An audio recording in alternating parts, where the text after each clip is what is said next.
বয়সে প্রবীণ, দাড়িতে হালকা পাকনও ধরেছে, কেউ আবার বয়সে নবীন। সব ছাপিয়ে বিশ্ববিদ্যালয় আর বিভাগ সূত্রে প্রত্যেকের বন্ধন যে অটুট তা দেখা গেল মিলন মেলার আনন্দ আর হৈহুল্লোড়ে।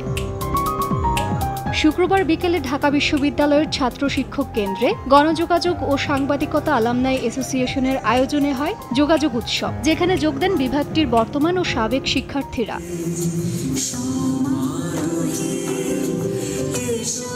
নাচ, গান সহ বিভিন্ন সাংস্কৃতিক অনুষ্ঠানের মাধ্যমে রঙিন হয়ে ওঠে উৎসব। উল্লাসে মাতেন দীর্ঘদিনের সহপাঠী সিনিয়র জুনিয়ররা। প্রধান অতিথি হিসেবে অনুষ্ঠানে যোগ দেন শিক্ষামন্ত্রী মহিবুল হাসান চৌধুরী। উৎসবে জাতীয় সংসদের সদস্য আক্তারুজ্জামান সহ আলামনাই সদস্যদের সম্মাননা দেওয়া হয়। আয়োজনে দেয়া বক্তব্যে শিক্ষামন্ত্রী মহিবুল হাসান চৌধুরী জানান, 2026 সালে এসএসসি পরীক্ষা হবে নতুন কারিকুলামে। ঈদুল আজহার ছুটির পর আগের মতোই শনিবারে বন্ধ থাকবে মাধ্যমিক ও উচ্চ মাধ্যমিক শিক্ষা প্রতিষ্ঠান।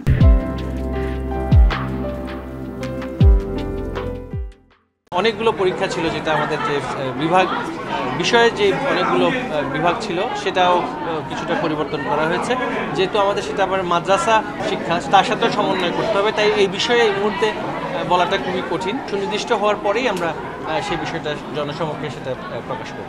বিশেষজ্ঞদের মতামত নিয়েই এখন পর্যন্ত সেটা খোলা আছে। তবে সাময়িক একটি প্রক্রিয়া, সেটা সেই দীর্ঘবয়সের বিষয়ে আমাদের যদি একটা পরিপূর্ণ চিত্র পাওয়া যায় পরবর্তী ঈদুল আজহা পরবর্তী সময়ে, তখন হয়তোবা সেটা থাকবে না।